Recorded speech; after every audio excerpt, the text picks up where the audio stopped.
Hello, welcome to our VNews broadcast daily, and following is today's headlines. President Trương Tấn Sang toasts the Lunar New Year festival with ethnic groups in Hanoi. Officials of Vietnam, Laos and Thailand need to seek ways to boost trilateral transport cooperation in the coming time. A local man in central Quảng Trị province hands in a rare brown-legged langur to local authorities for releasing to nature.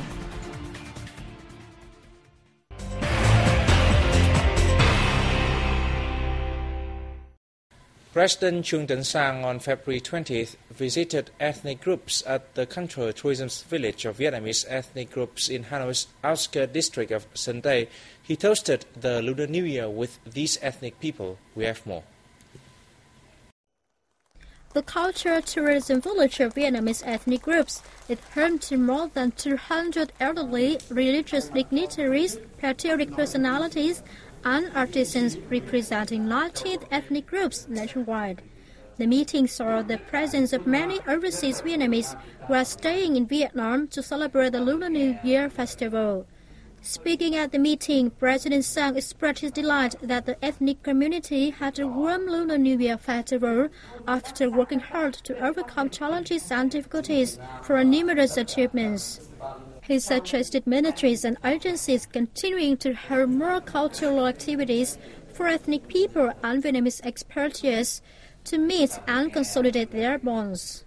The President also visited religious construction of Cham and Khmer communities in the village.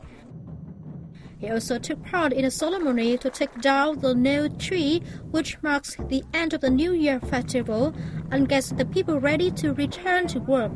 Sang affirmed that cultural identity is a spiritual foundation and motivation for the national development, which has helped Vietnam overcome all difficulties in its history and developed. He also asked the ethnic community to continue contributing to economic development, poverty reduction, and the improvement of intellectual standards, as well as spiritual and material conditions. They need to work to keep and develop the national identity and strengthen the national great unity. The transport ministers of Vietnam, Laos and Thailand gathered to discuss objectives and solutions to enhance trilateral transport cooperation in the coming time. The meeting took place in Hanoi on February 21st. At the first ever event, the ministers agreed to quickly complete internal procedures for the signing of a memorandum of understanding among the three governments on adding National Roads number 8 and number 12 on Vietnamese and Lao territories to Protocol number 1 of the Greater Mekong Sub-region Cross-Border Transport Facilitation Agreement.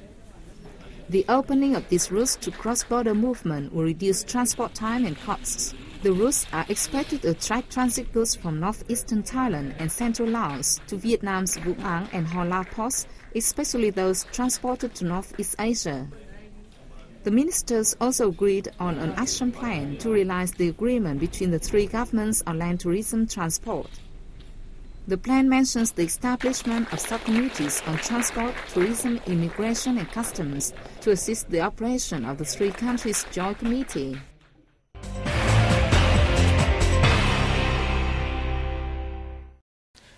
The Vietnamese Trade Office in the United States on February 20th met with lawyers who represent Vietnamese tra and basa fish exporters in the U.S.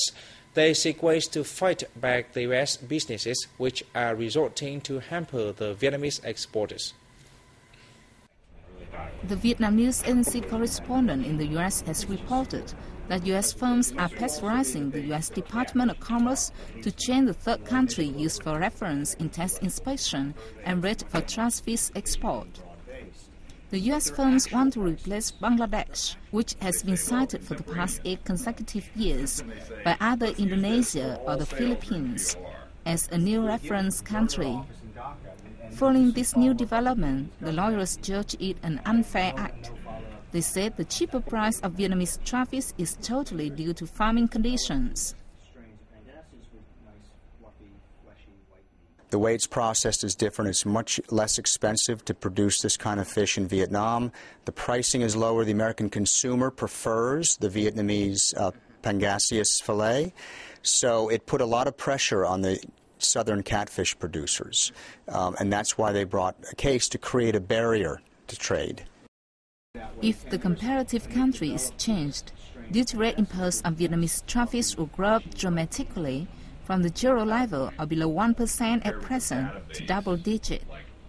Vietnamese exporters probably could not export their products to the U.S. at this rate. Fishermen in An Hai Commune, Lý Sơn district in central Quảng Ngãi province have sailed to the sea to begin their fishing season in the Lunar New Year, all pin hopes on a big catch this season. Hundreds of fishermen and their fishing vessels attended the departing ceremony. They are all eager for the first trip in the year of the snake. We are very happy to look forward to 2013, as 2012 was a successful year for us. We will unite with one another. We wish to land a big catch this year. More than 2 years ago, fishermen in An Hai Commune established a union in a bid to coordinate their offshore fishing. In last year's season, several fishermen and 58 offshore fishing vessels of the union netted more than 14,000 tons of fish, worth over 150 billion dong. Each fisherman earned an annual income of 70 million dong. We pray for favorable weather this year, so our vessels will be full with fish when going ashore. Every year, we host a ceremony to pray for favorable weather for fishermen to make a good catch. On this occasion, we call on fishermen to work with each other to tap resources in our country's sea, thus faring well together. Following the drum call, fishing vessels carrying the national flag headed out to sea with the determination to bring home lots of fish and join in safeguarding the country's sovereignty over sea and islands. A local man in Hương Hóa district, central Quảng Trị province, handed in a rare brown-legged langur to local authorities on February 20th. Let's take a look. Lê Văn Trinh brought the 6.5-kilogram langur from a salesman to keep as a pet. He thought the animal was just a monkey.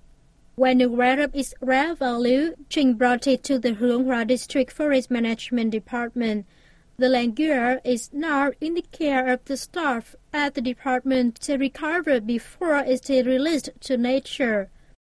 The brown-legged langur, scientifically called Pygastric nemeus, is an indigenous species of primate in Vietnam, and it is listed in the country's Red Book. Vietnam bans the exploitation and use of the brown-legged langur for commercial purposes.